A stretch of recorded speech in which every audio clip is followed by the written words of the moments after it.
Okay. Now 6 o'clock, we're gonna call this meeting to order.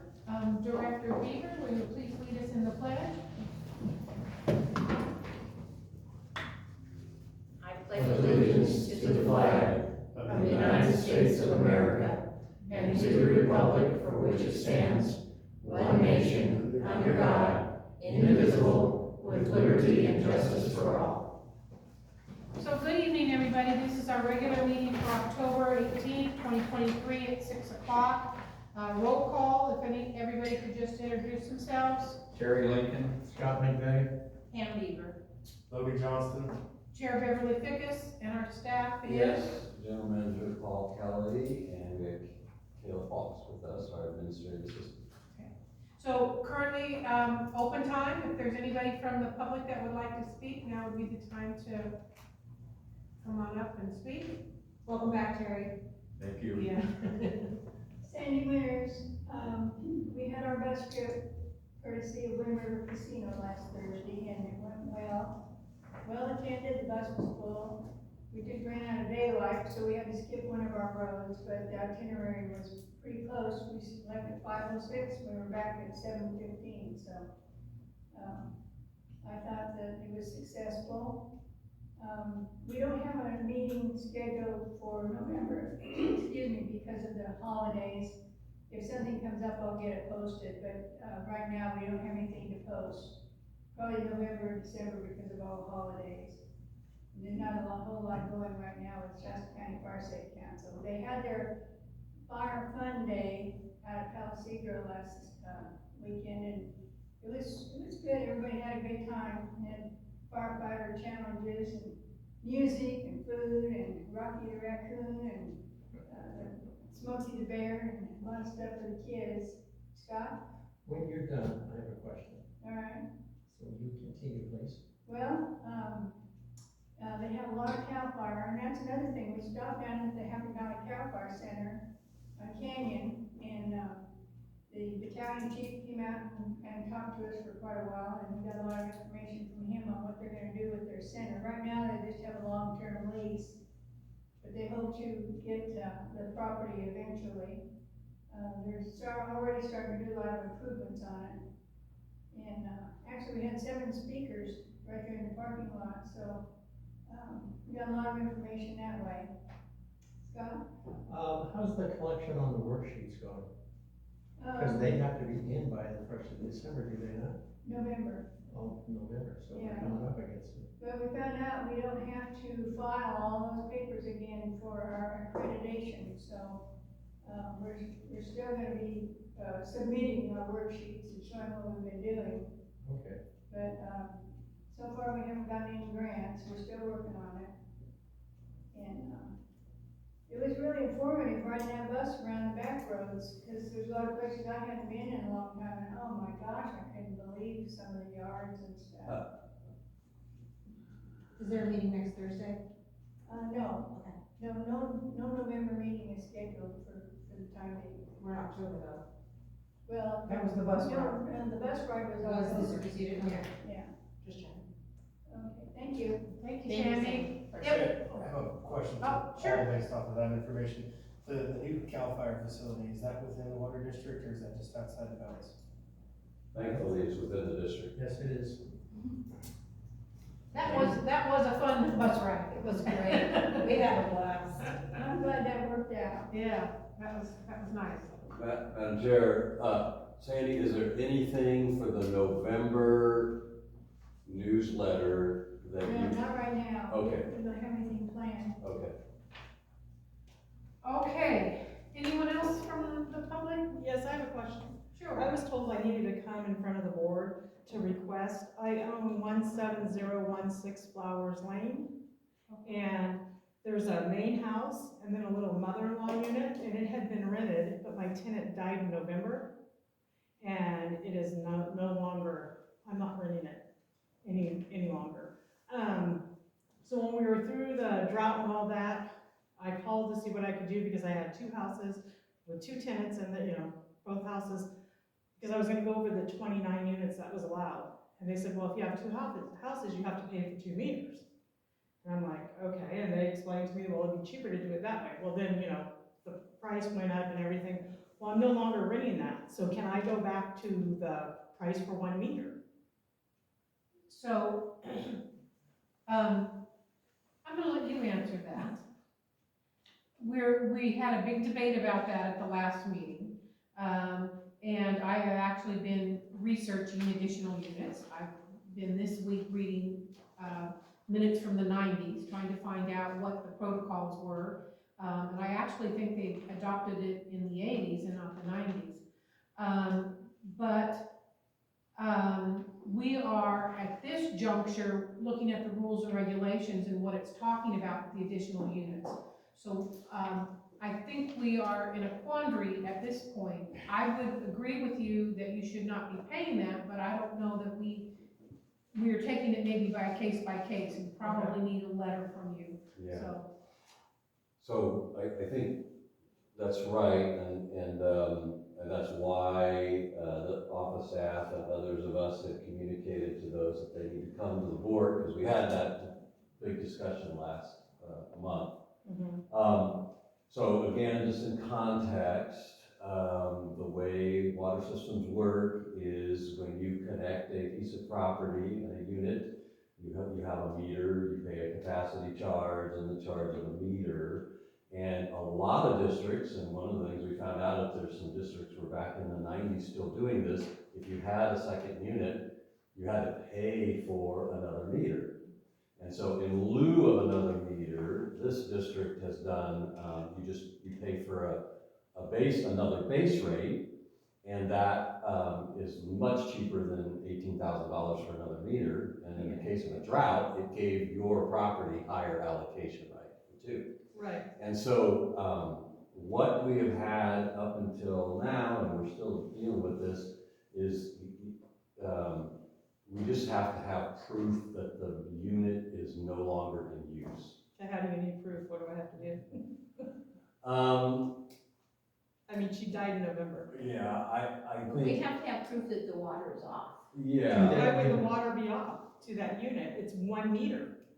well, There's no shut off to that unit. It used to be, my dad bought the property in 2006, and I inherited it when he passed away. And he turned it into a little mother-in-law unit. Right. And that's how it's been. And then he rented it to this little old lady for $700 a month. right. Now that she's gone, I'm not renting it because my son and my grandchildren live in the main house. And I don't need someone going in and out and hitting one of my grandkids. So how can I prove that it's not rented? Well, so we have had, we've had some of our folks that no longer renting their second unit, and they actually have a separate valve into that unit that they turned off, take a picture, send us the information on that. So, I mean, I think what we need is a letter from you that says, this tells this story, that it's no longer rented, it does not intend to be rented. Right. And one of the things in our rules and regulations on second unit says that people with second units are supposed to self-report that they have somebody in it. So some sort of commitment signed in your letter that you will report if and when you ever put somebody in there. Right. Okay. Okay? So that's all I have to do is get a I letter, think that's take a what we're picture. gonna need, because, Okay. I mean, that's what we'll put onto your account as proof. Right. Does that make sense? That Yeah. there's nobody in there. I mean, it's literally right next to the main house, so. so there probably isn't a shut off. I don't think so. I don't know. He ran the water. I thought there was already water to it. It used to be like, I think the lady that had it previously had her adult son living in there, because there was a sink and like a shower, and then two stalls for like a horse farm. And my dad turned it into like a little, like a guest house where when people come, they can stay in there. That makes sense. So again, since you self-reported back in the day during the drought, and you added on that unit, you're self-reporting under our rules that you no longer have it there, it's no longer being used, and that if there is anybody going to be residing in there, that you will report. Right.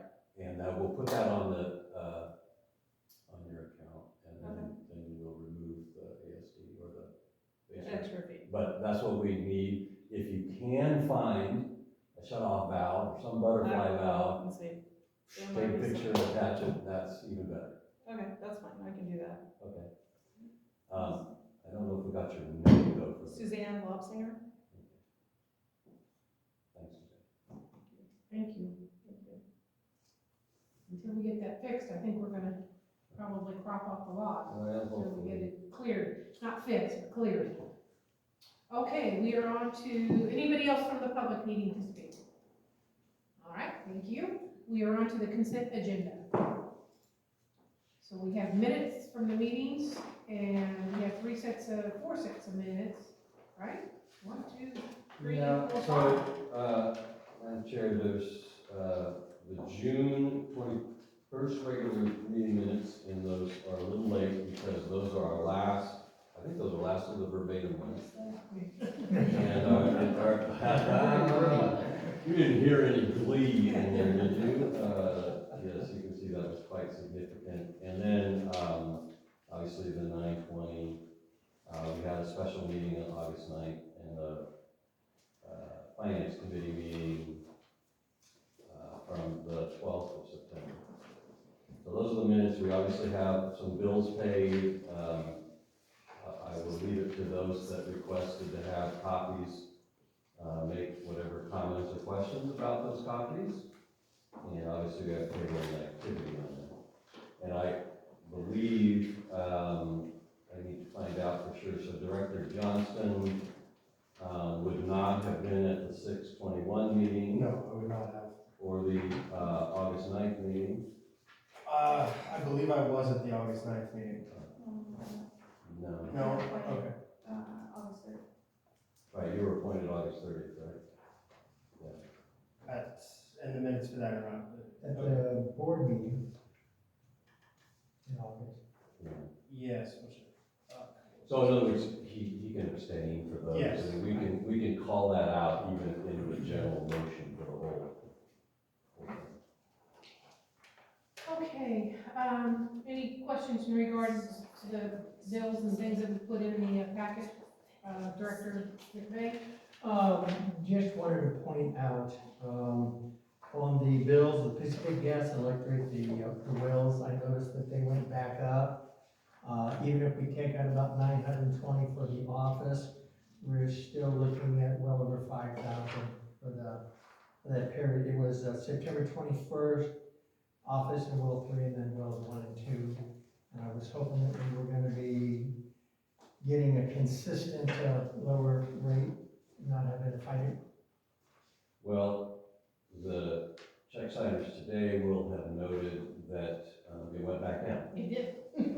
We had made an inquiry when this came in, Right. and it went back down. The demand charge amount is not changed, but the demand in this period, 132 kilowatts.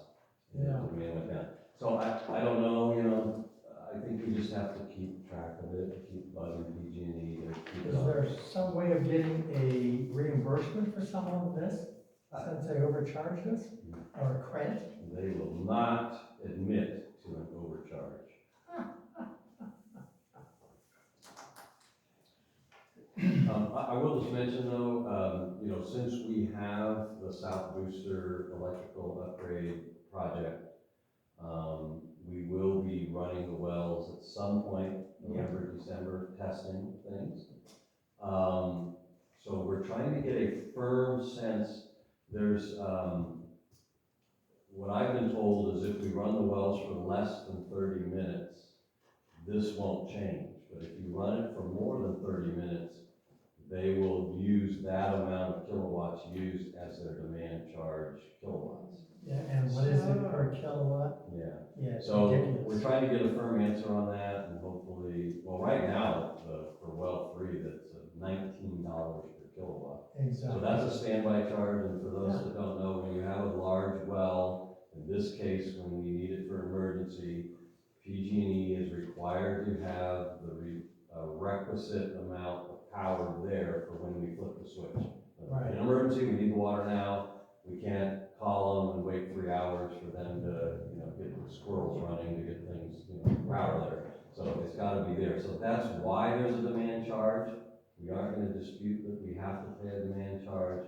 Our biggest dispute is the amount of kilowatts that are necessary, and that's what we keep trying to tell them.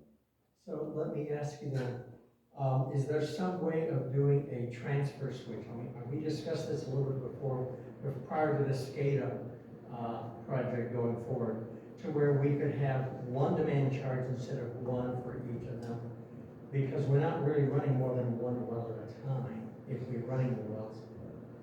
So it would have been nice if we could have done some sort of a transfer switch and have one demand charge instead of two. Yeah, that's part of the conversation. Little hesitant to go too far down that line because somehow one of the wells is considered an ag rate well. I understand that.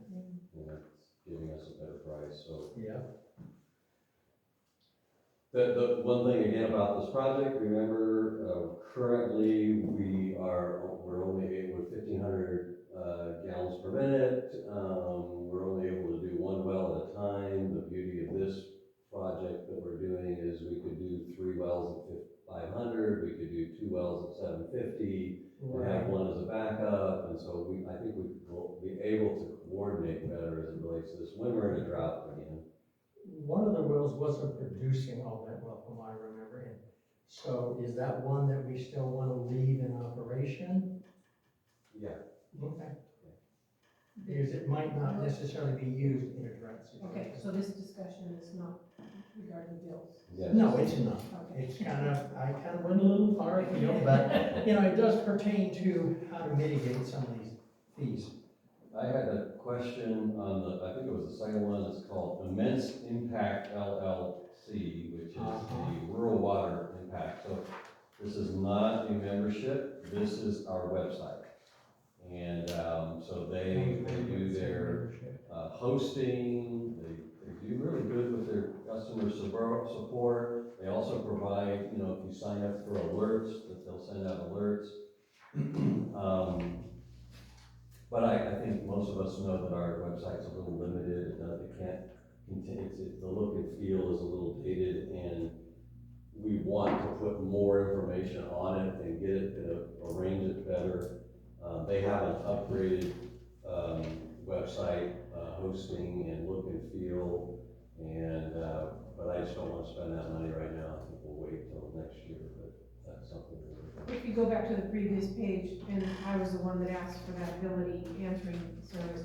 So I spoke to Melissa today, and she was looking into how many calls this is referring to, or how many minutes, because we have no idea on the inbound and outbound charges, how many calls we're referring to. So she still, the gal that she needed to speak to was, not available, on vacation or something, so, we'll get that answer and see how much this is per call, how much it's really costing us when customers call after hours. And for the board's purposes, again, this is another of the 3,000 things I've been dealing with for the last year, and it's rising to the top. But, I'm not super happy with this, just sort of the cost, the service we're getting, and the amount of time that we've been signed up with them. So maybe it's time to go see if there's others that can provide it. We'll have to, it'll just take some time to do that. We're installing new software. We've got a whole bunch of other things we're doing. We'll get to this one. But it would be nice to know what makes up that charge. Did you put the Valley Ace in there? 'Cause I didn't. I don't believe I did. A lot of nitro gloves, but, it basically was all gloves for Yeah, but this cost will get reimbursed from the grant. This is work that our staff was doing for the communications conduit. Okay, yeah, it does, on the stamp does say the SCADA grant, so. And then, was it me who put in the PG&E because of the amount, I believe it was, and that we're just tagging into the conversation, so it does have to do with the bills after all. But yeah, and if you really look, that was what I wanted to, was for the board to look at the charges for the kilowatt hours and whatnot, and how outrageous they are. Yeah, the demand. The demand charges per kilowatt. $19.44. Right, and 132 kilowatts automatically. They have to have that much available for us. Yeah, that's crazy.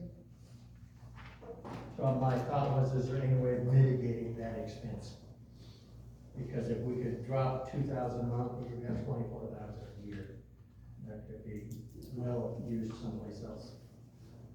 Yes, and as we discussed, we are continuing to inquire. I can't resist just mentioning, just some context. It was only 3 months ago when that bill was over $5,000 prior to us looking into it. So, yes, it'd be nice to get it under the 2,500, but, you know, we've cut them in half already. Well, if you take a look at the bills, you have the two different ones, and they run just under 6,000. You got one for, nope, that was, let's go back to the safety products. 3,986 and 2,543. So when you take out the office, which we've been running in that 900 range, and this being in since August bill, it was hot then, so, you know, with the AC, would have probably ran a bit higher. If we can run back to that, I did have one other thing I noticed on the back of the detailed report, and that was Western Safety Products, another 4,700 in safety equipment. Just because I'm a check center, I've seen a lot of invoices for safety equipment, and you know, I'm just wondering, is that still within the budget constraints that are in there for this fiscal year? That safety equipment was, if I'm not wrong, it was for, I think the Olinda break, and it was something to make it safe to dig. It's a combination of things. First of all, you know, we have an annual safety report. The guy that comes and does a big assessment analysis. And one of the things that I identified was confined space work. And so this is a movable crane. So it has a base and an arm so that you can go out and get down into leaks, but also for any work in confined space up at the treatment plant. And so instead of buying one that only worked for the treatment plant, we got one that works for whenever we need it. And yes, it's part of our safety costs. And So it's basically a hoist to lower or raise someone. yes, look somebody in and out, Right. grab somebody to get out of there too. So That helps, I'm sorry, that helps with compliance for our JPIA insurance, workers' comp, etc. I was curious as to the this loan installment from PG&E of $311. I just was curious as to, it says a total energy efficiency retrofit loan program charges. Just curious. Yeah, the, 311, wasn't it? I don't have all of the particulars, but you might recall it was about 6-7 years ago, PG&E was offering basically to install, you know, lower use energy lighting and a whole bunch of other elements, even insulation and other types of items. And so to fund that, they would basically, you were taking a loan out to do that, and this district decided to do that. It was some sort of $25,000 worth of energy reduction. And so the thought would be, if we hadn't done that, this office would be running a $1,200 to $1,300 bill, and the fact that we have some energy efficient items put in, we're saving $300 a month. That's the way all those things worked. That's the way I've seen them in the past. I can't confirm with you that that's exactly what's happening, because I don't know exactly what was put in. Okay. So do you know, is there a time frame to this particular loan? Is this an annual payment, a monthly It's a payment? monthly thing. It's a monthly. I think it's like 6-7 year payback. We've got a couple of years on it. Okay. Is the interest high? No.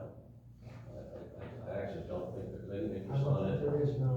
Yeah, I don't think any of those energy retrofit loans were that way. I mean, one thing I do know that did is all of our lighting out, exterior lighting, we've got a whole bunch of LED light, floodlights instead of the old fashioned ones that are really energy inefficient. But I don't know all the other stuff. Okay, thank you. You bet.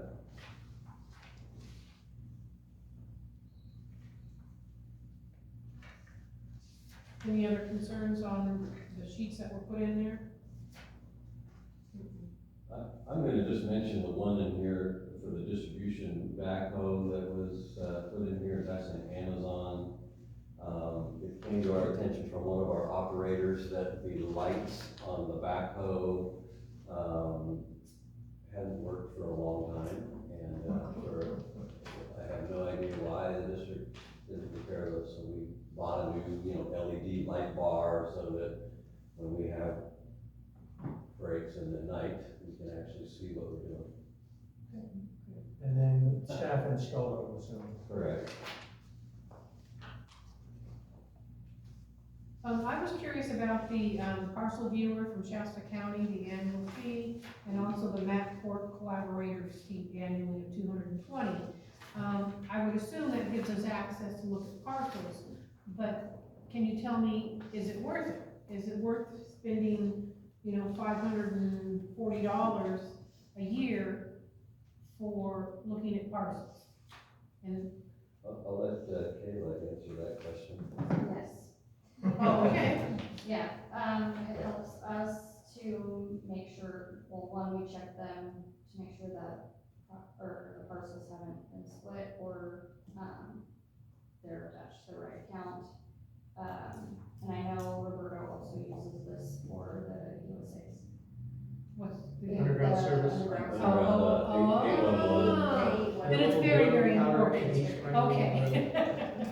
Because I thought, why are we even looking at parcels? What's the It reason? is and I know Shannon uses it a lot as Oh. well. Yeah, one other thing is, when customers want to transfer accounts into their name, we refer to that to make sure that the deed, because it shows who the deed is, Oh.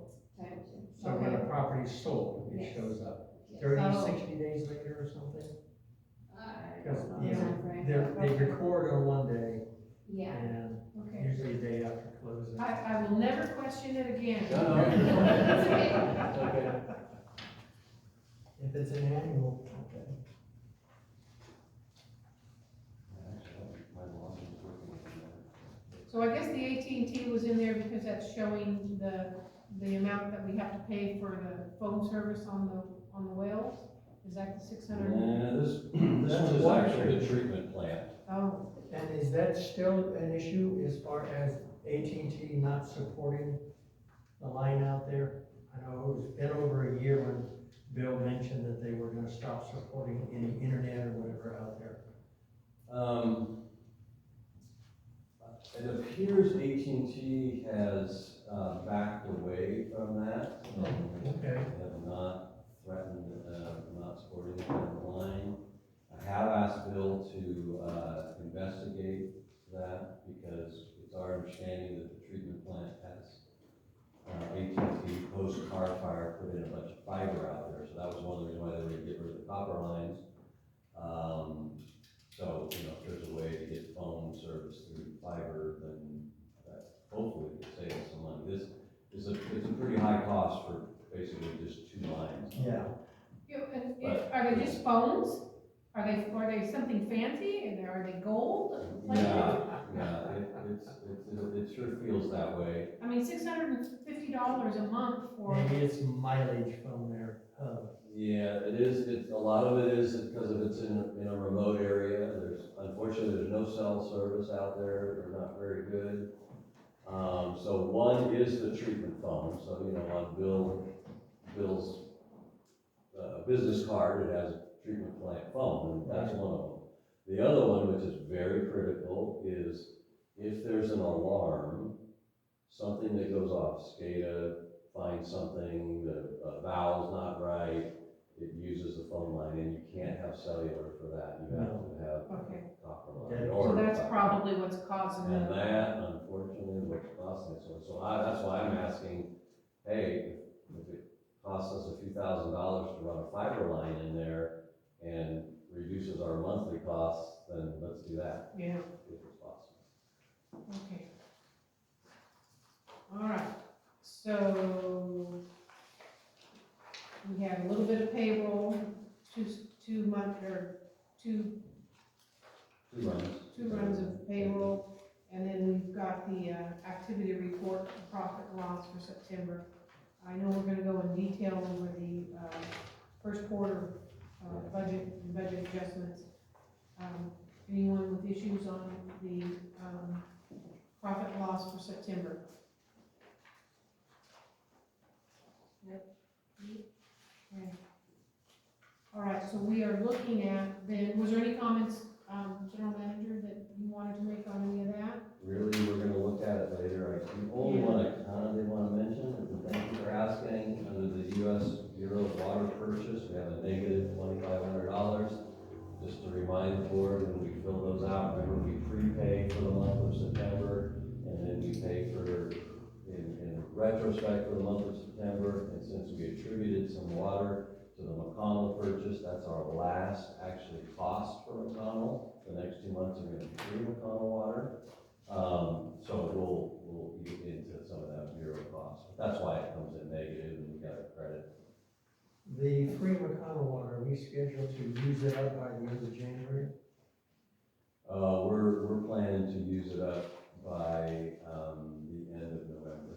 Okay, We figured we'd use it all while we why not? are using it. Yeah, Using it's water. free. Whether or not we're gonna use any water in December and January, we don't know. Well, we typically run about 70 to 80 acre feet on those months. So with that, Madam Chair, I think we just would look for a motion for all of them, and we would record an extension for the minutes that Director Johnston was not available. I wasn't there on the 20th. September. I move we accept the minutes and bills, Or accept the consent agenda? consent agenda. I'll second that. Okay, I have a motion, to accept the consent agenda from Director Beaver and a second by Director McVeigh, with the exceptions of mentioned by Director Lincoln and Director Johnston about the minutes, and hopefully Kayla's got all of that. And all those in favor say aye? Aye. Aye, motion carried. I forgot to ask the audience if they had any questions in regards to any of these items. Were there any comments? Slight comment, the phone service, the answering service, is there any way of doing like some kind of after-hours cell phone that the system automatically pings to, that the person on call can then answer those calls? Because usually when it's after hours, it's an emergency situation, which would have to be that said employee anyways. Yeah, some combination of that. We obviously have an on-call phone. We have on-call employees that have that phone. So currently the answering service acts as a screen. I mean, we actually do get after-hours calls that are not emergencies. What? Yes. To pay bills. I can believe it, sure. So, I don't wanna pay somebody overtime to answer a question that says they can't do that. One of the alternatives is if we do go with an internet phone system, we can actually have people press a button and say, I'm calling about paying my bill, can I have somebody call me back? Or if this is an emergency, press 2, and that'll ring right to the phone. As long as it's being tracked. Because we want to know when they're going out and doing a turn off, turn on after hours or whatnot. Well, once they start charging. Well, that's why we want to keep track of it. I called one time at lunchtime, or it was after lunch, it was 1:02 or 1:01, and I got the answering service. Oh, I'm sure they're there, just call back, So I called back in 5 minutes and I got the same dang lady. And I mean, it was, what happened, they got busy with the customer, there was only one person and they didn't click the button to switch it over, but then it just gets you thinking, well, how much is this costing every time I call and get this lady. So anyways. Okay, old business. Yep, there's nothing new to report on 6A, account reconciliation, except the second item, which is the WINAC payments. I am pleased to announce that we just cut a check, and our two faithful check signers signed a check for $49,365.38, which is the final payment to the United States Bureau of Reclamation, and will secure our water contract of 15,300 acre feet in perpetuity. Until they change their minds. And so that's very exciting, a huge accomplishment by the district. Yeah. Again, I'll report to you when we get a letter back acknowledging that, and then they gotta do their own reconciliation stuff. And, you know, obviously we'll deal with, paying back the operating costs, which we'll talk about. But there was a reconciliation that we were waiting on, Yeah, that the difference of 30 or 50,000 for something else, and they hadn't. they are still unresponsive with, like, finalizing that. Talked to Don, we just made our last payment, can you wipe that one off the books too? Exactly. We're ahead of schedule. It seems like this is something though that they do frequently in sending out these deficiencies. Yeah. Because in reading those minutes in the 90s, they did that almost every year. Every year. It was something to do with O&M or something that they were saying that you didn't pay this, you didn't pay that. So it was kind of interesting, they were going, wow, that's what they're doing right now. So there's something in their system that they're trying to, or M&I, not O&M, it was M&I charges of some sort, so. Well, and both Don Bader, from the bureau chief here, and Jake Behrens, his assistant that we work with on a regular basis, they, you know, they're like, we know that this is frustrating, and it's in the finance department in Sacramento, and they do things such in arrears. In other words, they start questioning, you know, 2018, 2019. I think the stuff that we're still waiting on is from 2019, and it's like, you know, hey, we're in 2023, we, you know, we got issues today, so I think we'll be okay, but we'll just keep working with them. Okay. 6B.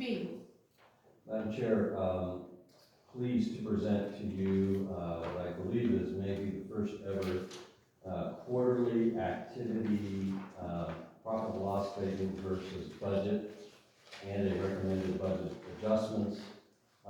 As we committed to the board back in June when we approved the current budget, that we would come to you on a quarterly basis to review a quarter's worth of expenses and how they're tracking with the budget, et cetera, as a way to be as open and transparent.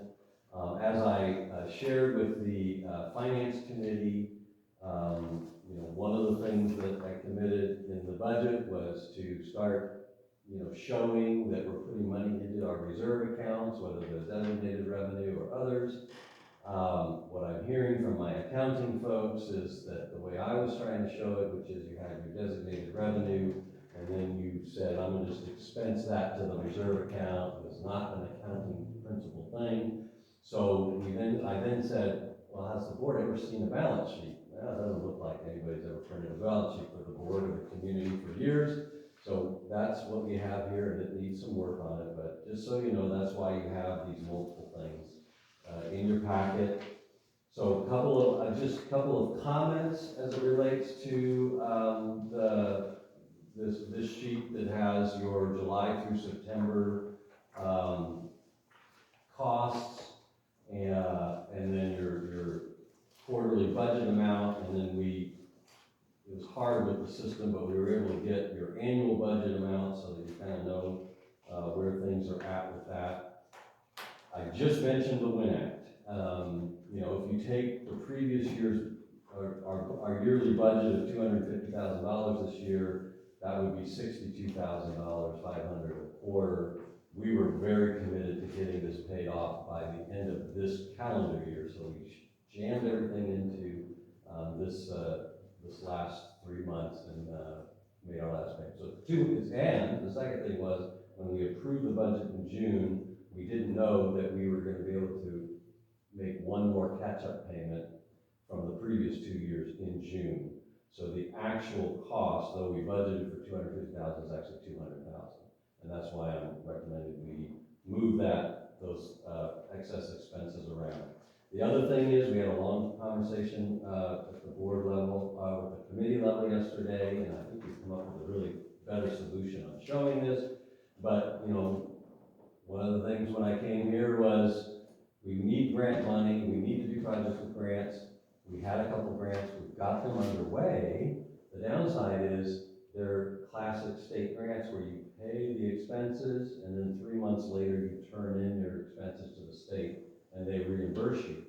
So there's well over $100,000 worth of grant costs in this quarter that don't have any offsetting revenue. So it appears that that's, you know, hit us with we have more expenses in that month. But the reality is they'll come in. I'll let the committee mention it, but I think they had a great idea. And Melissa, our bookkeeper accounting person, said, yeah, let's put in a whole different chart of accounts at the bottom, at the end, that'll show all the different grants, engineering expenses, supplies expenses, construction expenses. Because otherwise, in this chart, we kind of have to go back to treatment, we have to go to distribution, we have to go into engineering, we have to go all over the place.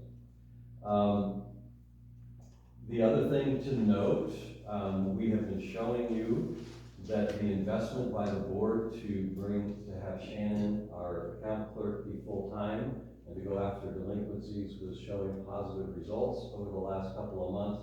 Well, it really shows up in this quarterly report because our revenues are significantly higher than what our budget expected revenues.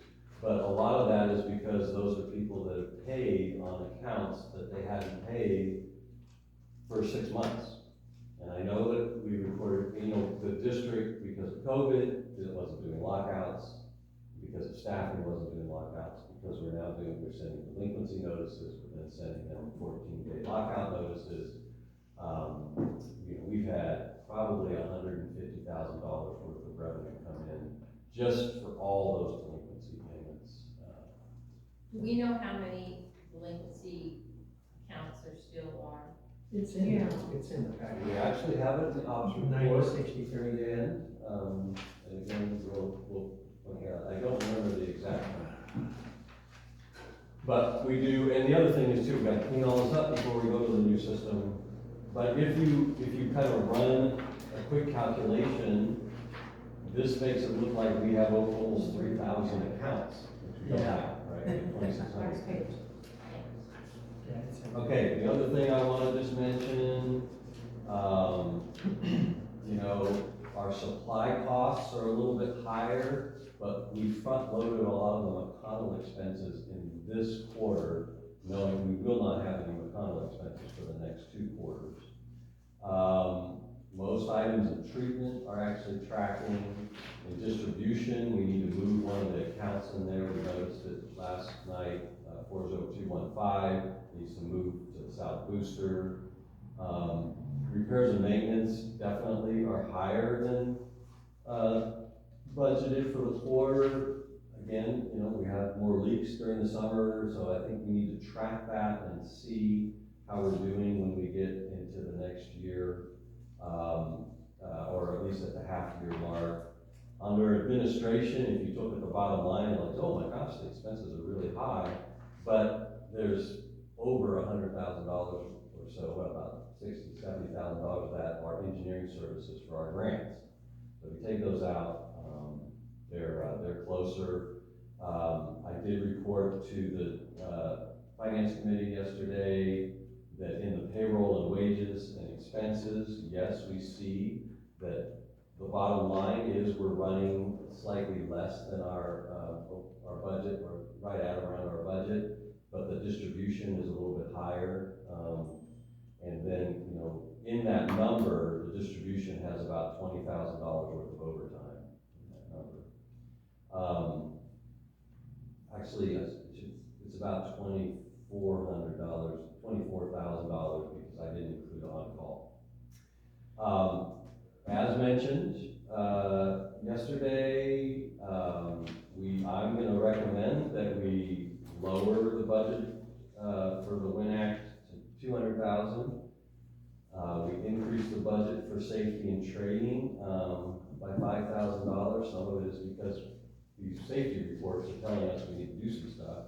But also, we're not sure if we need this, but one of the things that's hamstringing the district a little bit right now is we only have one employee that has a California driver's license Class A.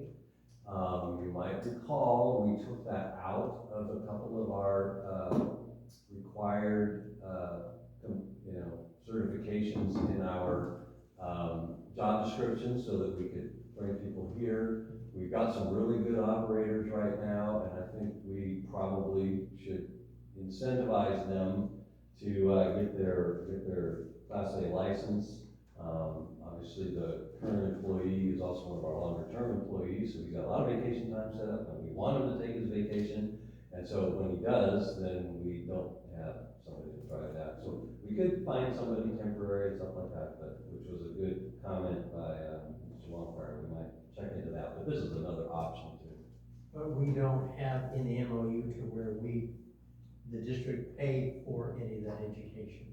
It's identified in the MOU if it's a required If it's a item. required, So exactly. this leaves it to the discretion of the district and the general manager. And I'm asking for the board to give me some of that discretion with some resources here. Well, that's very, very necessary, because we were up a creek without a paddle when he was off on vacation, we had a dump truck and we had to rent it, so we definitely need somebody else to.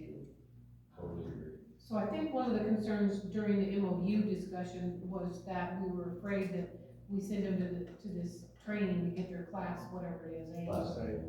and that they would then go and find another job somewhere else when we had the expenditures. But I think this is a pretty good crew that we're not gonna have to worry about. Yes, and you know, I think, yeah, I agree with you. And but also I think one of the things that has been clear to me is that the district has not, over the last number of years, invested in training for its staff. And I think one of the things that motivates people to stay at their job is if they see that we're investing. So if we invest in somebody to do this, I think they're gonna stay long enough for us to get the benefit. And it'll also show that we're investing in sending people to management training, we're investing in sending them to other things too. So Do we know how much that cost is, Paul? about Class A. 4,000 to 5,000. Right. And what about the JPI training for management? Yeah, well, Not the same It was for each working of on them?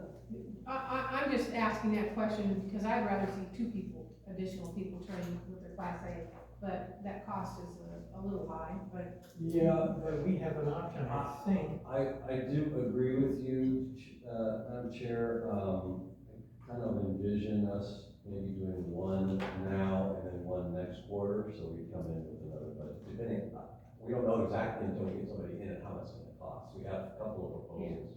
Or maybe it's next budgeted year, so that would work. But yes, I would suggest getting 2 more, Yeah. right? One of the things that the district, what's that? Yes, Why can't they drive the tractor on the road, backhoe? They have been. they do. Yeah. They do. It's our dump truck and other rented heavy equipment.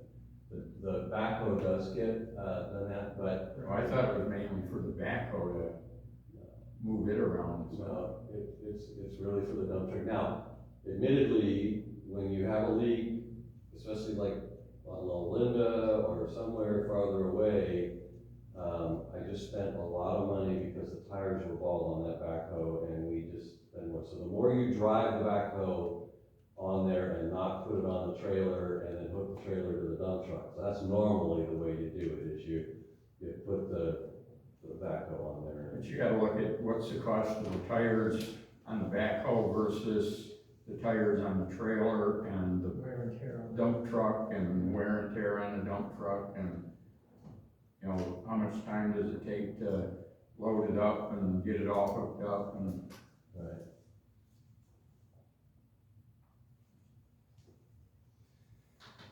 just another, thing that I hear from my, there's two major, well, we all know that one of the things the district doesn't have is a capital improvement plan. And I've said that that's something definitely for the coming year we want to work on. Part of my vision of a capital improvement plan is you would have one for treatment, for distribution, and for your other assets, like your vehicles and all the rest of that stuff. All of our vehicles are starting to get to that 5 or 6 year range. Two major things that we need. One, someday we really do need a back trailer instead of the cost of renting one all the time. But we also have our primary, I call it our leak response vehicle. It's our Ford F-350 that we can put big pipes on and we pull trailers on and all the rest of that stuff. It barely, when we go rent a back trailer, it barely can get it up the hill into the district. And so I'm suggesting we put, I don't think it's gonna pay for it, but at least start looking for a replacement. Has it been taken into a mechanic to see what's wrong with it? And Yes, and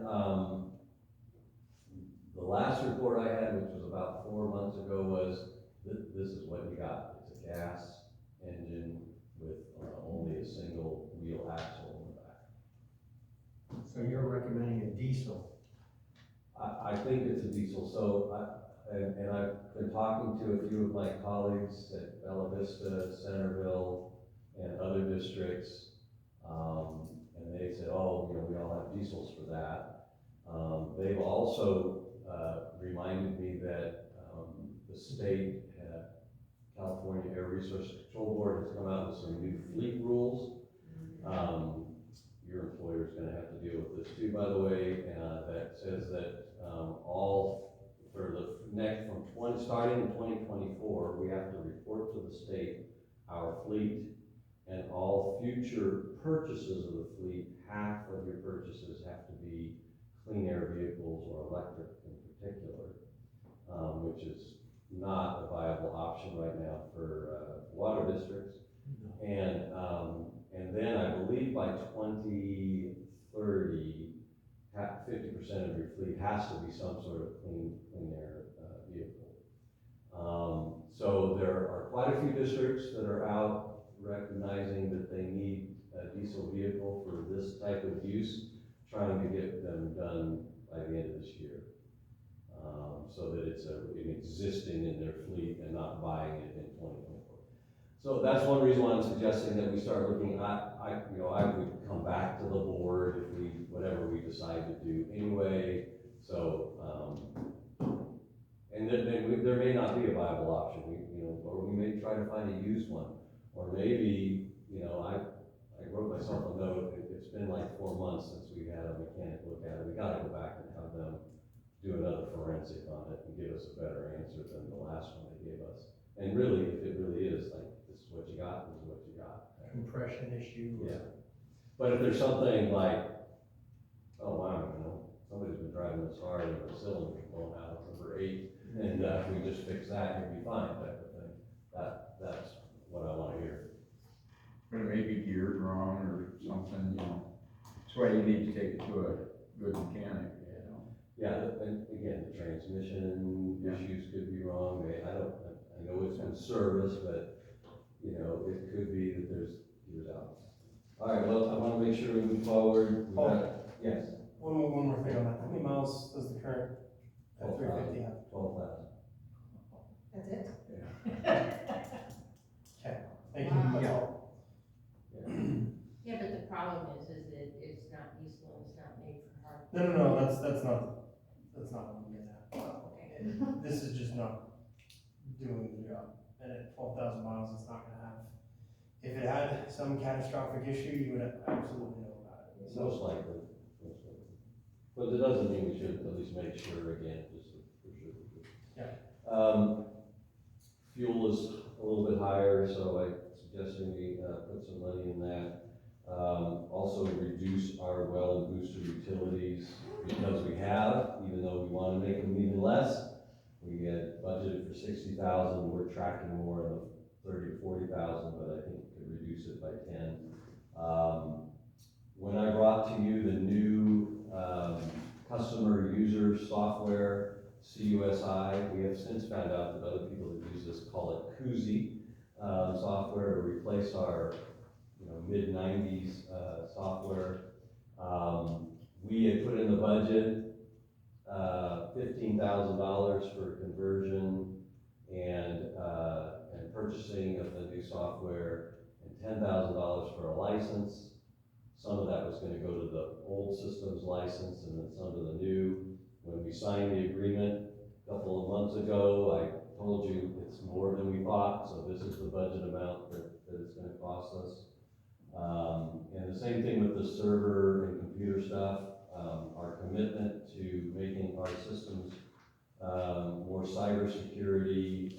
We've had to spend more on our firewall. I don't want to get into the particulars, but one of the problems that we had is we've got our wireless internet comes in at the shop, and our North Booster telecommunications for SCADA comes in there, and we had to rewire things so they came into this computer room into a safe firewall.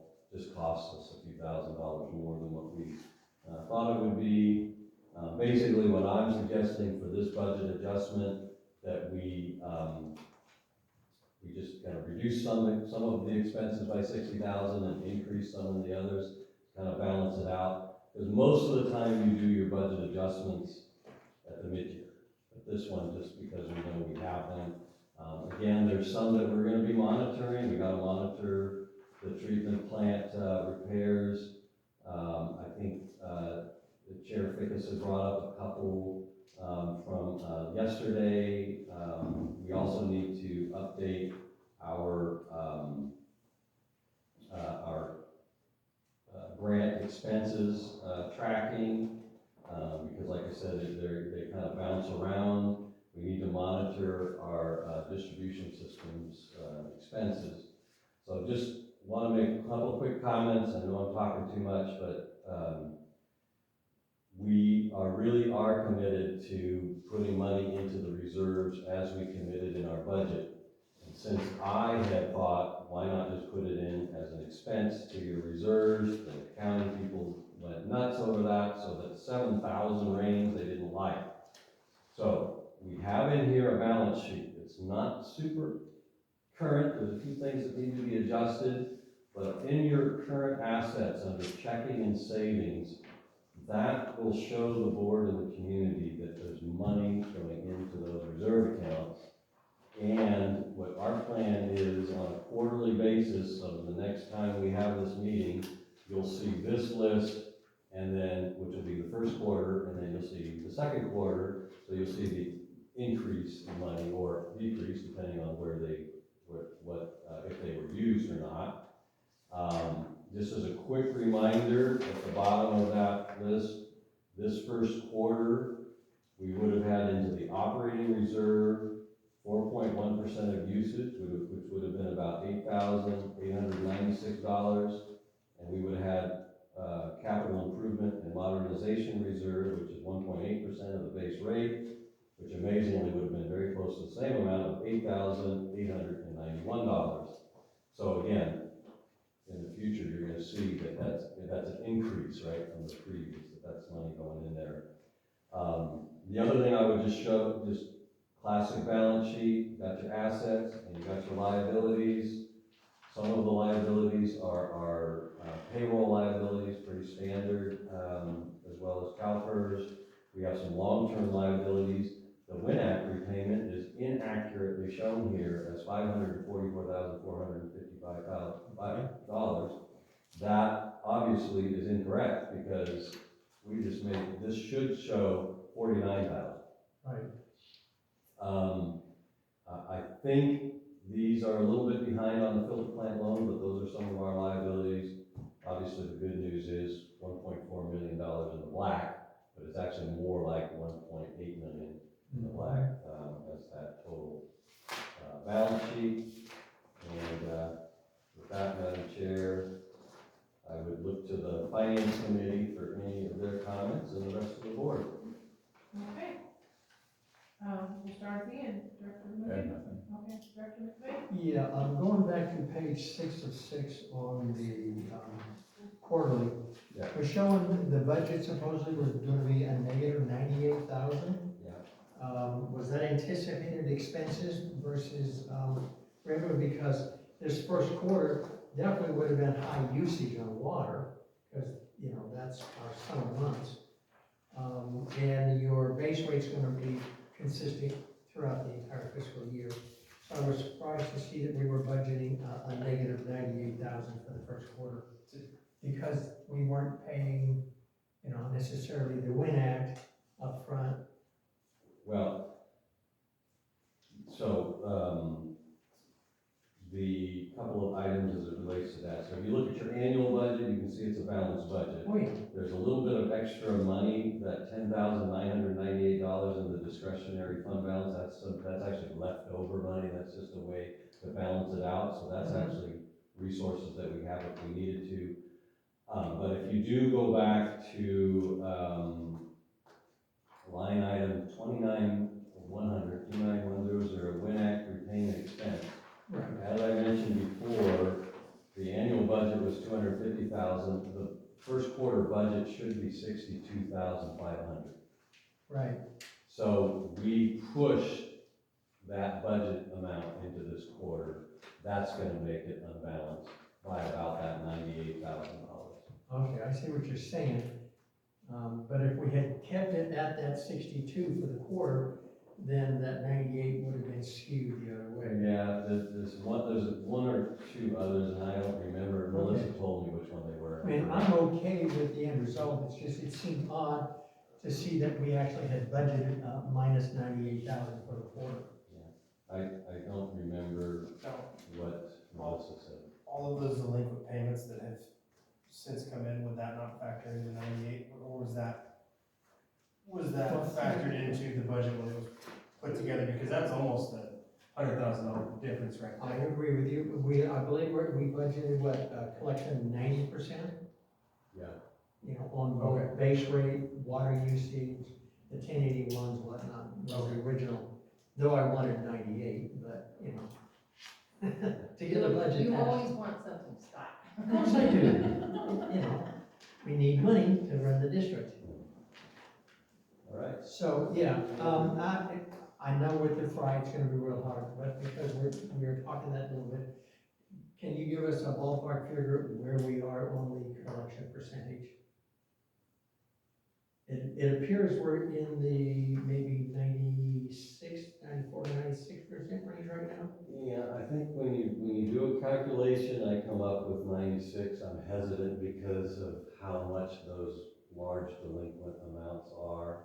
Right. And, you know, of the $160,000 of like excess delinquent payments, I mean, half of that was paid for by LEWOP and SHIP and stuff. So Right. I really think it skews the numbers. I think my gut tells me we're at about 92% more like it, but. Okay. So as we transfer to the next program, This one. that's for collections and everything, are we going to look at our delinquent accounts and get rid of the ones that are just never, ever gonna be collectible? Well, we can't get rid of them. We probably go through the county and put liens on the property So I think if they haven't aged out. one couple things. One, the whole idea of spending starting in July all the way through until we convert, which is going to be about 6 months. This process is we're gonna get it weaned down to the hardened few, hopefully few. And then what we do is you make basically calls. If there's an account that owes $185 and they haven't paid and they're never gonna pay, probably a good idea to just get rid of that account, write it off, and go remove the meter if there is one. There should be one off anyway. But then it's worth your time if somebody owes you 1,000 or 1,500 or whatever else it is to go down and get it reported as a lien. I agree. So those are the kind of things, but Those are gonna be mixed in with our changing over to the new. right. Great. So one of the great things about the new system is, you know, they actually have a whole lean system component to their deal. So in other words, we may decide to convert those dead accounts into the new system, just so the new system can do all the lean work that needs to be done. Question for you, as a follow-up along this. Do you know what percentage of those who have been in arrears came in paid off or used CHIP to get caught up? And what percentage are in payment plans?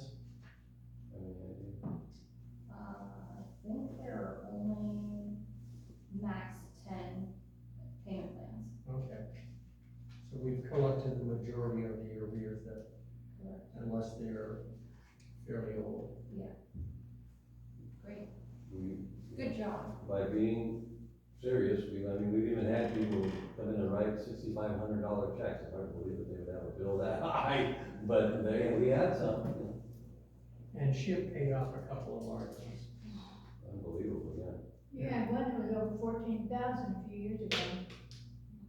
Yep, and that one, The highest one that we've had, is 11,700. yeah.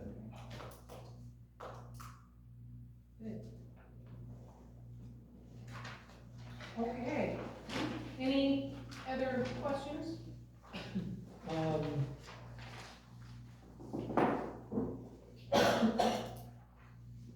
The next page after statement of cash flows, in this page 101. This was just a general listing of the various accounts we have. Yeah. So it probably did not include reserve accounts. I'm assuming because the filtration payment account listed at basically 140,000. I know the reserve account has approximately 244,000 in it. This is the reserve account. This is where the $7.55 goes into. And there was a September payment to the state of $100-something thousand. There's not on this list a filter repayment reserve account, which was required by the state to have a year's worth of payments. The district put that into a CD. It's now up to $260,000 or something like that. And that's where. And that's separate. Separate, yeah. Right. And that will eventually actually post our meeting yesterday. That should show up next time under assets in the balance sheet. Good.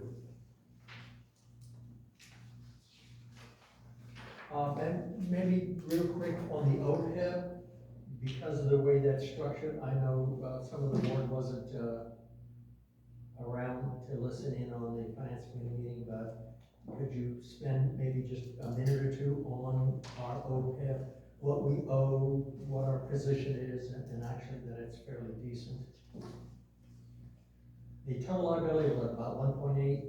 Yeah, so first of all, what you see on the account balances, which is the OPEB employee contribution account, and what you see on the balance sheet as a OPEB reserve, Right. which happens to be the exact same number because they were the September 30th balance of those accounts, is the employees have $150 per pay period withheld from their paycheck to pay a portion of the long-term liability that the district has as it relates to the retiring medical benefit.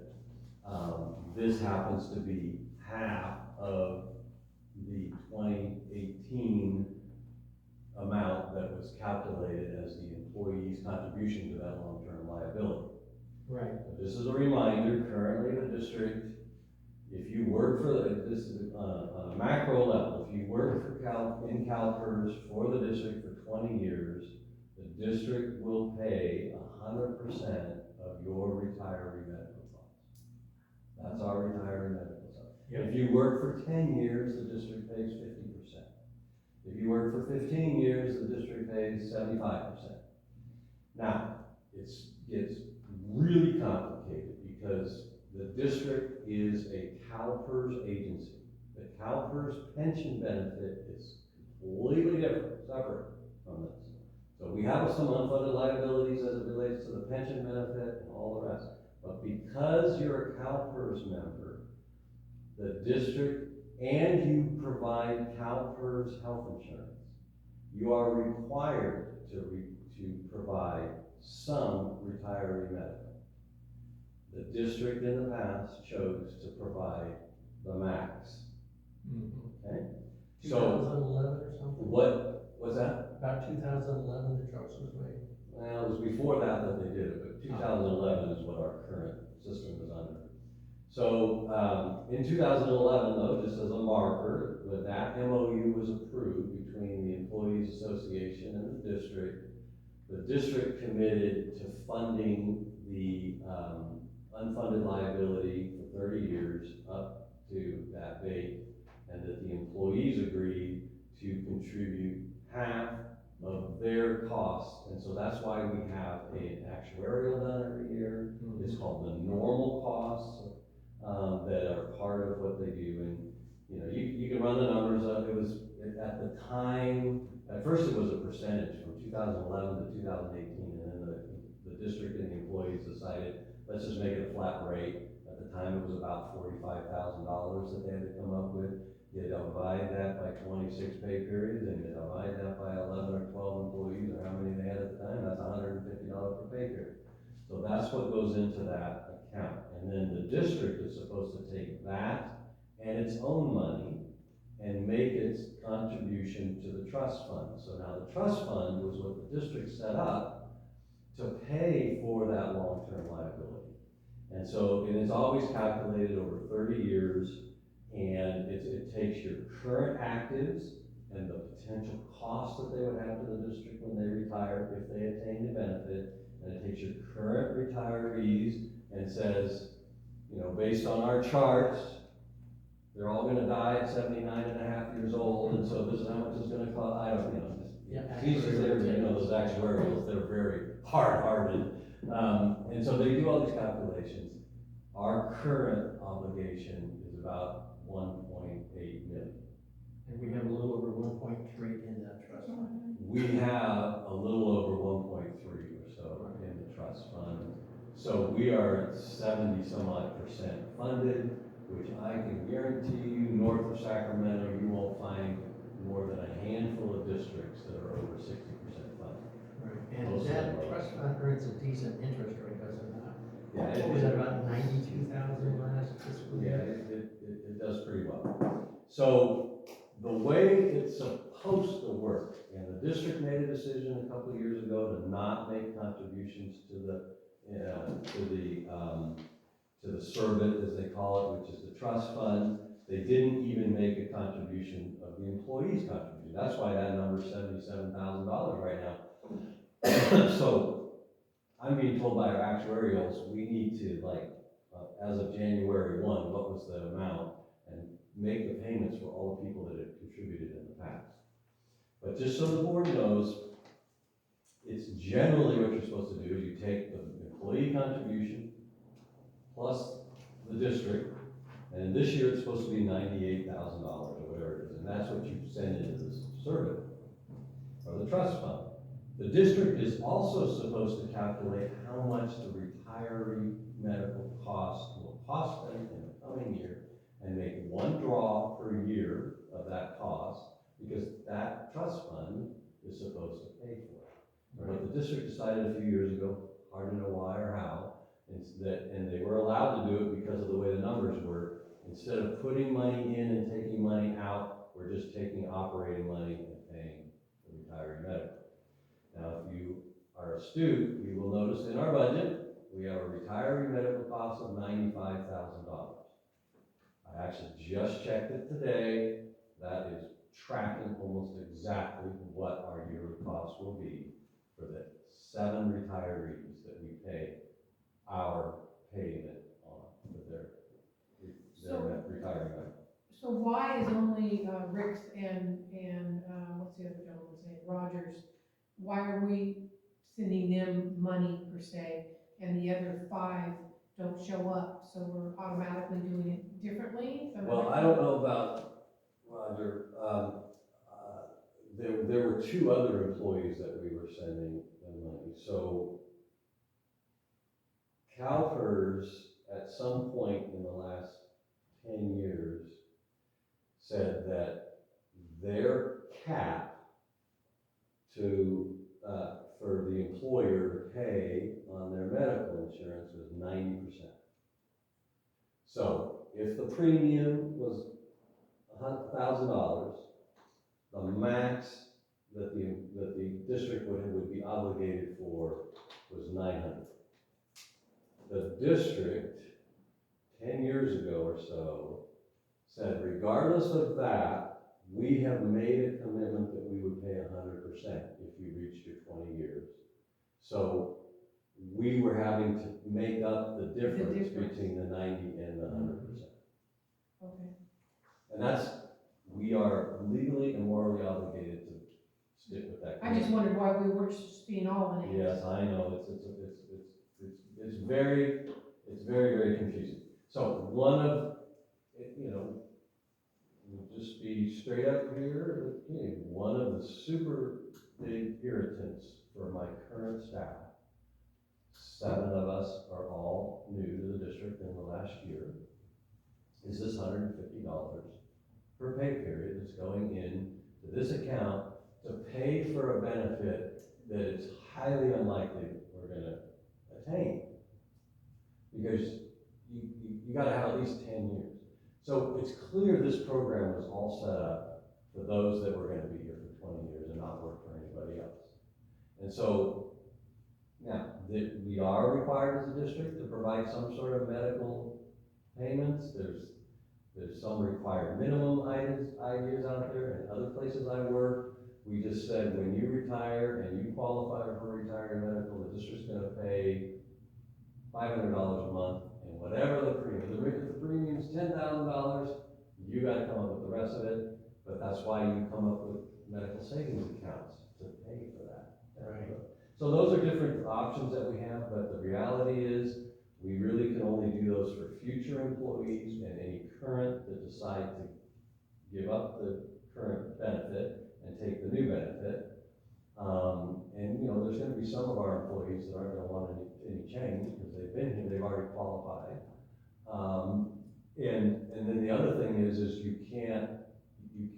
it'll change our relationship with our retirees, but we can't walk away from our current, both legal and moral obligation to comply with what the district had been doing up until now, and would have to do in the future, just would have to be done in a different way.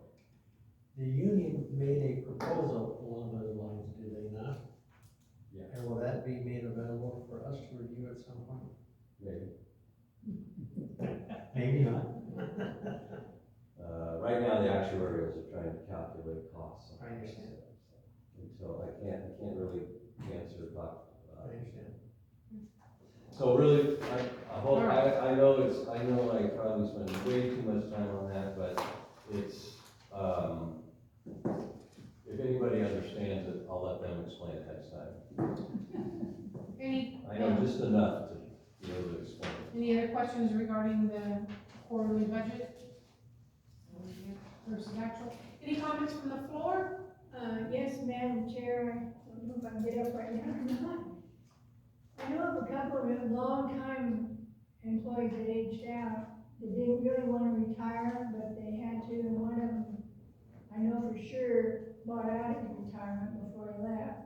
I think another one did too. So they're not in your head count, are they? No. That's all. Okay. All right. Anyone else? Everybody comfortable with the adjustments that being proposed, amended? Well, as long as we're gonna continue monitoring to mid-year. Well, he's gonna. It's just for the quarter. Yeah. Yeah. So I need a Motion. motion to approve the budget adjustment. I make a motion to approve the budget adjustment. I second it. Have a motion by Director Johnston and second by Director Beaver to approve the quarter activity to budget and budget adjustment. All those in favor say aye. Any opposed? None? Motion carried. Thank you very much. I reported to the board way back in December of last year and then again in January that Shasta County had allocated $2 million of their ARPA funds to water districts for a very simple, per connection water grant. As I note in the memo, I think a really good use of this money would be to upgrade and get as many of our meters as possible to be able to be electronically read. This is called automatic meter reading. Currently we have some that our guys can drive by with little handhelds and read. Most of those are all almost 15 years old and they're already losing their battery, so we got to replace those. The district bought hundreds of transponders and registers they all came in about 4 months ago, and we're redoing those. So the county was quiet as a church mouse on this thing until September 14th, when I got an email that says, "Here, sign this agreement, and you guys can go use the money." Our attorney reviewed the agreement. They thought it was fine. They had a whole bunch of little nitpicky things, and the county just said, "We don't care what you're nitpicking about, take it or leave it." And so this is for $260,000. There's our application is for somewhere around 1,700 transponders and meter reading equipment, and it's probably going to cost about $290,000 to $300,000. We've got coordination and installation, all these other kind of stuff, but the main thing is to authorize my signature today. I'll let the county know. They'll have me e-sign it. I can't resist also mentioning that you have a stack of about 600 pages of a combination of the Federal Register, ARPA program, and the federal government's description of the program.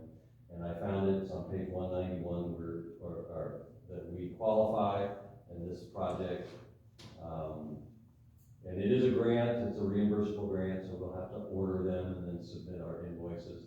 Talked to the Badger representative today, and I think one thing that's nice is we can do the big order, but they only require a percentage payment initially, and then we could say, well, we want 200 meters a month, and so we would only have to pay for the 200 meters that show up each month. But we can start getting reimbursed sooner than that. Thank you, Madam Chair. I know there's a lot more in there. It's a lot of paperwork, and I hope the trees will forgive me for thinking it. So we do need a motion. I'll make that motion. Okay. I'll move it. Go ahead. Okay, I didn't ask the Go ahead. any community input in regards to this grant? I'll make a motion that we authorize our general manager, Mr. Killing, to sign the ARPA agreement. Do I have a second to that motion? I'll second it.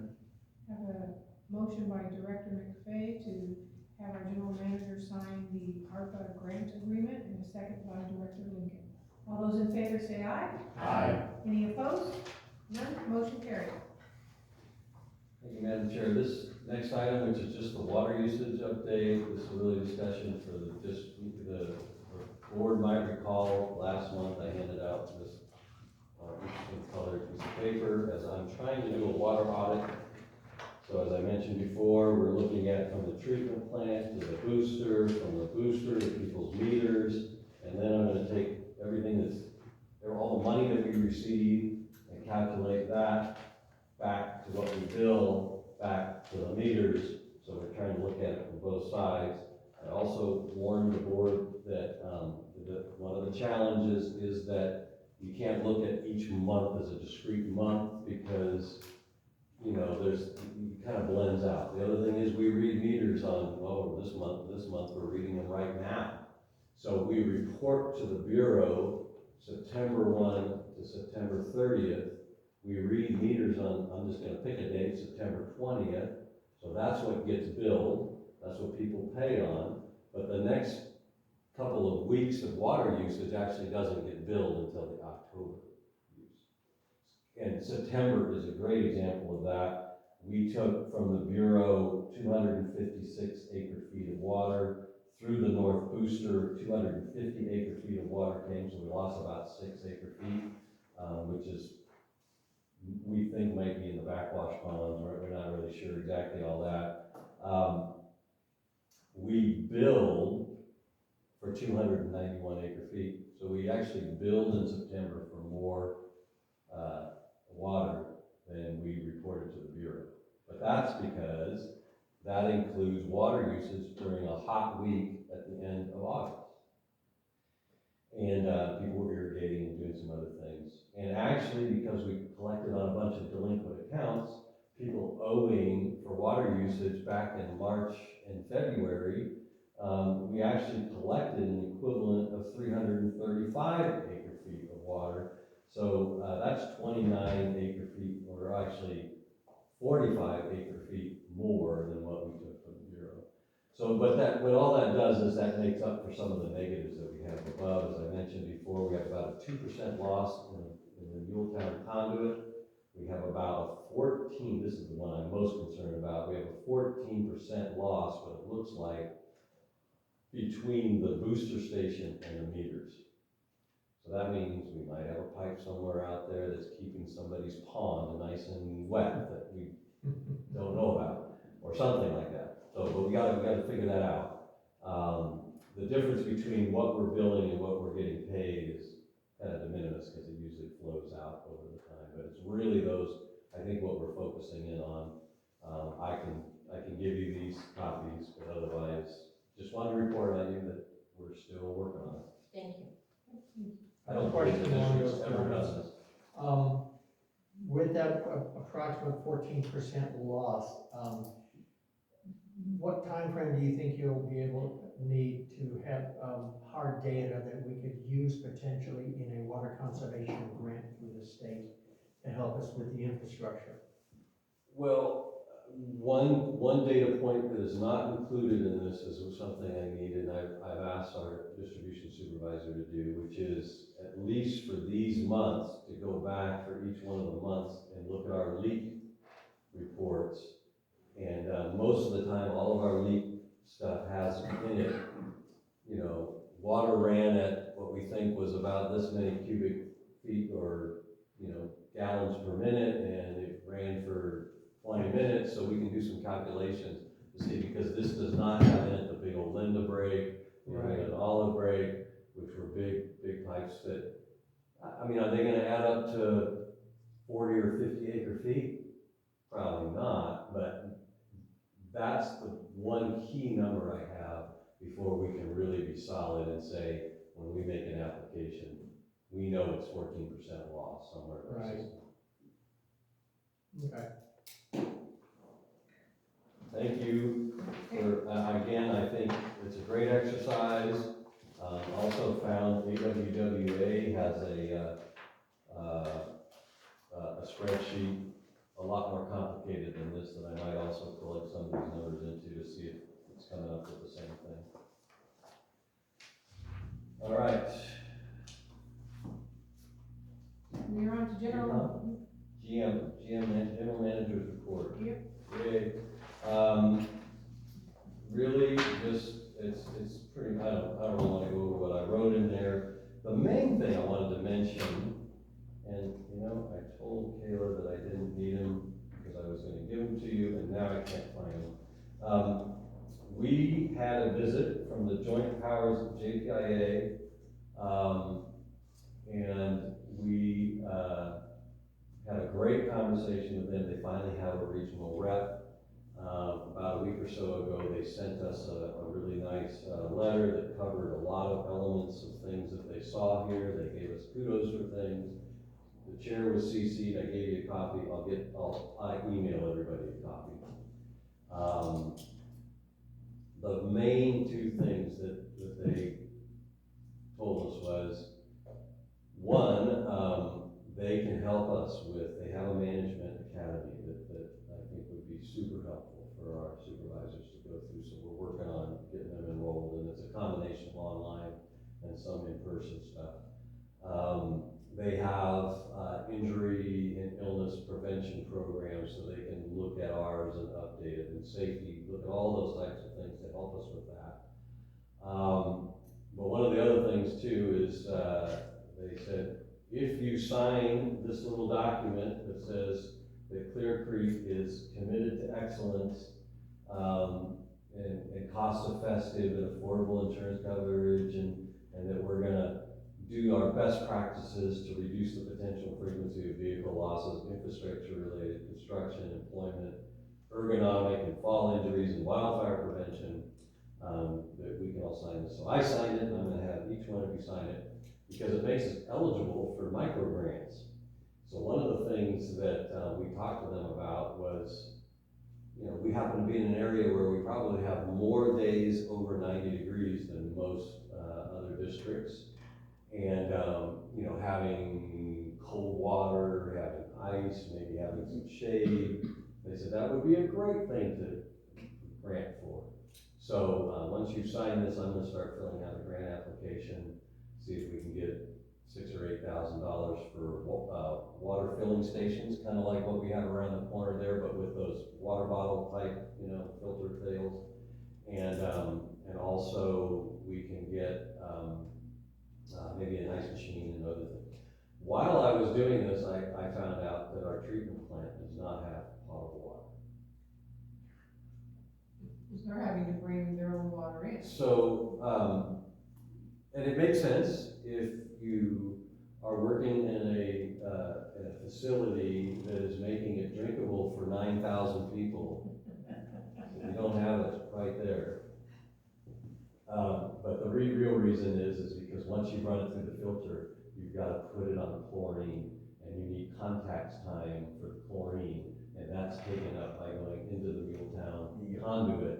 And so we would have to run a line down from Mead Camp all the way back up to be able to make it worth it. So I said, well, why don't we get you a filtered water system or everything else? But so there's a lot of, the IIP would go nuts if they found out we didn't have bottled water there, and all we're doing is buying flats of Costco water for them. So, so we're going to work on maybe getting a water service and stuff like that. Other than that, I do want to report that I am looking into the EPA just recently proposed a resiliency grant. And for disadvantaged communities and communities under 10,000 people, they'll waive the matching element to that. And I have a strong desire to get some money. There's small grants. They're mostly investigated, like how do you make your community more resilient? And I think we should do some fire resiliency. So one of the things for fire resiliency is getting an engineer to do an assessment of our district for all of our, all the districts. I know we're talking about IGO, but all the districts' fire hydrants. And what is it needed to make sure that if there's a fire, will every one of these fire hydrants provide water for the required minimum period of time? Now that we have CAL FIRE in our district, we probably should make sure our facilities can help them, right? So I think it could be something we could do, and we can get a letter from them. That would really work. Yeah. Yeah. And then the second thing is, we need more storage in the district. We need more storage up at the treatment plant. My quick calculation is we could really use another 4 to 6 million gallons of storage. We could combine it and have an updated 2 or 3 million gallons down at the South Booster and maybe somewhere up there. And I think this grant can do that assessment for us, because if you have a car fire again and you got to shut down the treatment plant and you need to provide fire flow to all of our hydrants, and you need to do it for, I think the required period of time is like 90 minutes, there's a certain number of gallons per minute. You can do the calculations, and you can see we need about probably 4 to 6 million gallons of storage. And so if we can get them to do that assessment, then we can take that and maybe get a grant. And the grant might say, to upgrade our fire hydrants. My grant might say, give them $20 million to put new, storage tanks in. So we're looking at that, it just came out like 3 weeks ago, and I gotta get all the paperwork in by November 3rd, so I'll be busy on that. So on the fire hydrants, I believe there are 10 of them that we have, and then we have a lot of those other little ones. But in the old RCAC, rate study, the past general manager had put in there that we had several that were non-functioning. So I don't know that those ever got corrected, but then when asked which ones weren't functioning, I think the response was, well, they all will work, but they don't work that well. So I don't know. Yeah, and that's why we needed, I believe we would qualify for a resiliency grant to do that assessment, to make sure that they do. I think you can find a strategic opportunity to take the old wharf heads, which are the smaller ones, Yeah. and either convert them to something that's more usable. We have like 200 of Yeah, we those, got a don't we? couple hundred. Yeah. I don't know why those were put in, they're not even technically usable. So, and all of it to really upgrade us to, and it, you know, if you use the good words like fire resiliency, making the district more able to work with its neighboring and collaborative with CAL FIRE and all the rest, I think there's ways in which we can do that. And ultimately, I don't know, you know, one of the things I want the staff to do in the next coming months, mostly because we have some free water coming from McConnell, is to actually we have not flushed the system since 3 years of drought. And so that will help us see where some of these hydrants are that are or are not working. And Yeah. not to belabor the point, I've heard a rumor that there was a house fire 3 or 4 months ago. There was a response by our beautiful Happy Valley Fire folks, and the hydrant that was nearby was plugged up with sand. They weren't able to get water out of it. What street was this? I'm not gonna say. So, It must be one of the ones that he but said one was of working. these assessment would be able to do that. Yeah. And that would put you on a program. The other thing too, as you've heard, our water loss thing, one of the things we're constrained on is we don't have zones. We really should have a north zone and a valve and a meter at the north zone, a central zone, a southern zone, a southern central zone. Those are other things for fire resiliency that you want to have as well. One of the problems that Paradise had is that they're a gravity feed as well. The fire came from the top to the bottom, and when the fire immediately consumed a bunch of houses, and the water started flowing down the system, it sucked all those impurities from those houses and buildings and commercial buildings into the system. That's why FEMA fought it for a long time. FEMA had to pay to replace a lot of those pipes because of that. But they didn't have zonal valves, in other words, making sure. So if we know a fire's coming from the north, we could reduce or increase fire suppression water on the north zone if we temporarily shut off a couple other zones, type of thing. So there's a lot of different reasons why I think an assessment of that could provide us some good stuff. That would be Maui, Hawaii, if we start shutting off the water though. Yeah. You don't have to shut the water off, but I'm just saying, you know where it's coming from. Sandy? Firewise has already set up a bunch of zones with the fire department. We have it all mapped out. Yeah. We had to do a lot of this work, assessment work for our accreditation last March, when we got our state accreditation. But this is something we would really be interested in helping out with. Yeah. We've already done some of the work, but for mapping out the fire hydrants, and I'm sure that Cal Fire Center would be real interested in that too. Yep. So, There you go. yeah, Well, you're spearheading a big, huge project here that is very necessary, very necessary. Well, thank you. I know it's something, I mean, obviously interested in making sure the district gets something out of it and improves, but I think it's good for the community. Also. Certainly, anything that'll prevent fire like we had with the canyon fire, that's worthwhile.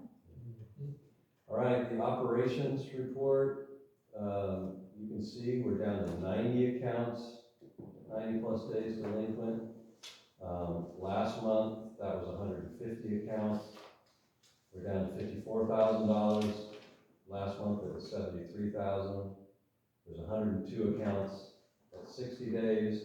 Last month, it was 184 accounts at 60 days.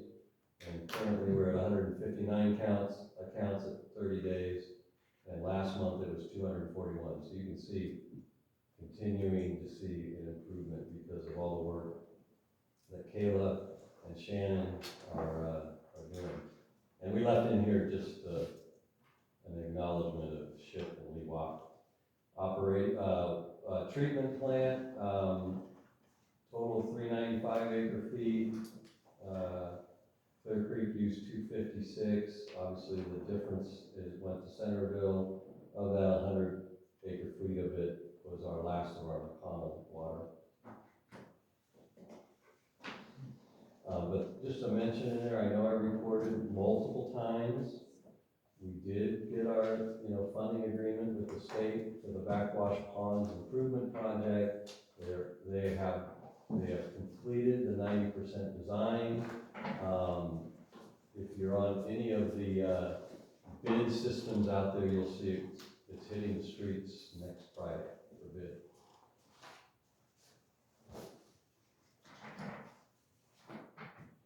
Still working on the Cal OES aspect of that? What's that? You still working on the Cal OES? Yeah. Okay. Yeah, we finally did get from Cal OES that they've approved an extension and all the rest of the stuff. But being able to get any money out of them is still probably a few months out. We had a finance committee last night. Also just a heads up, the ag committee we're gonna have a proposal for the supplemental water program at our November meeting. And we need to schedule a planning and steering meeting sometime in the next month. On the ag committee, can the two directors on the committee get that information, the application and other for the supplemental water, to review Yeah. a little sooner than just prior to the meeting? Okay. Yeah. Well, it's basically been updated since we had the agricultural committee's collaborative meeting, not real meeting because we didn't have a quorum. So all that stuff's been updated. I thought I sent that to you, but I probably didn't. Yeah. We hadn't decided on a couple of things like minimum, was it going to be 1 acre, half acre, a couple of things like that. I think that's something for the full board to decide on in November. Yeah. And we'll edit it whenever they've decided. Sounds good. I would assert that's not something the committee can actually decide Well, no. on. Just a recommendation. Yeah. Okay, we are gonna go to closed session in just a few minutes, but, is there, any other comments then from, directors, board member items, any issues? No, I have one. Okay. You were working on inventory for all the equipment. Do we have that yet, or are they still working? Two parts. Some of the equipment that was broken and not operational, for example, the weed eater, when we sent the guys down to cut down all the weeds at the wells, it was broken, so we actually replaced that. So there's a few, like there's a sump pump so we're about halfway through the inventory. Okay. Yeah. So one of the things that's pretty clear, the district has not invested in its equipment and tools for quite some time. Okay. So, when we're fixing leaks and you have a significant pipe and you're putting couplings on and you're bolting each side of the couplings, our impact wrenches were 5 or 6 years old and weren't working anymore. So I said, stop, we're ordering new ones right now, we gotta get that replaced, you know. You're tracking. Director McBain? Yeah, I want to touch on, something that the board had agreed to do a while back, probably prior to some of the members being on the board. We had had a discussion and had agreed to hold our general board meeting and standing committee meetings starting at 6 p.m. so that the public could attend those. I unfortunately went with that assumption and did not check the, agenda for my meeting last night. I showed up about 15 minutes or so after and was not able to participate, so, I think we need to be consistent. We've got one board member who works out of town.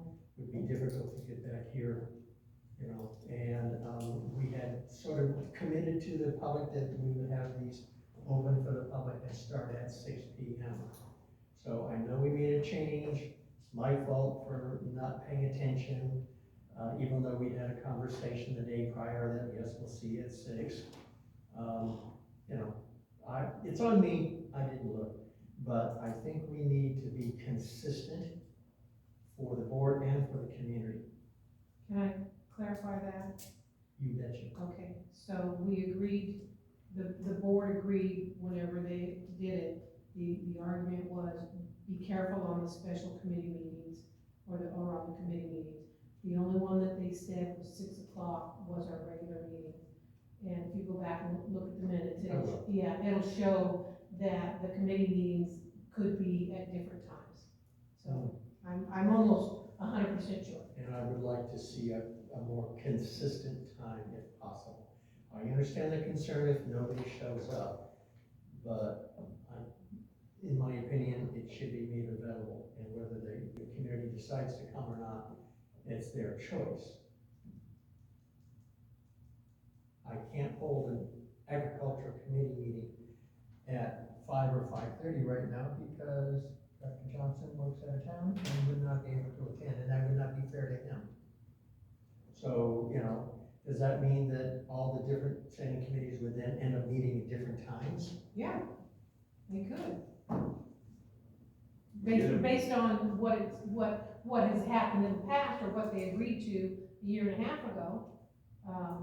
I think it was in June of 2022 when you guys did that. We get plenty of notification, so. I was just gonna say Beverly did post it on the Happy Valley, Facebook page. That's where I saw it at 5:30, Yeah.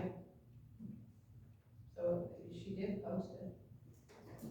Well, I think we'll just, I'm not sure what else to do other than to recommend to the committee chairs that we have a consistent time, and the committee chairs can decide when they want to have it.